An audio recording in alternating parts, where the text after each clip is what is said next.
Hello everyone, আমি রুম্পা। তো চলে এলাম আরও একটি নতুন ব্লগ নিয়ে।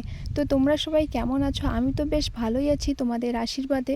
তো সবাইকে জানাই গুড ইভিনিং। তো গাড়ি চলে এসেছে, রাস্তায় দাঁড় করিয়েছে গাড়ি, আর রাস্তার মধ্যে লাইট নেই, তাই অন্ধকারে কোনো কিছু দেখা যাচ্ছে না। তো আমরা গাড়িতে উঠেও গেছি। তো এখন বাজে রাত 10টা। তো রাত 10টার দিকে আমরা কোথায় যাচ্ছি সেটা দেখতে হলে সম্পূর্ণ ভিডিওটা দেখতে হবে। তো বলতে বলতে প্রায় চলেই এলাম প্ল্যাটফর্মে। আর সেদিন আকাশের অবস্থা খুব খারাপ, তো হালকা বৃষ্টি হচ্ছে, তাই সাথে ছাতাও নিয়ে নিয়েছি। তো চলো বলেই ফেলি কেন এলাম প্ল্যাটফর্মে। তো আমার দাদা এসেছে ছুটিতে, 1 মাসের ছুটিতে। তো 1 মাস হয়ে গেছে, তো দাদা চলে যাচ্ছে আবারও। তাই দাদাকে আমরা সবাই মিলে ছাড়তে গেছিলাম, বাবা, আমি, দিদি। তো আমি তো ব্লগ করি, আর সেরকম করে ব্লগ করা হচ্ছে না, তাই ভাবলাম হালকা পাতলা একটু ব্লগ করে নেই, সেটা তোমাদের সাথে শেয়ার করব।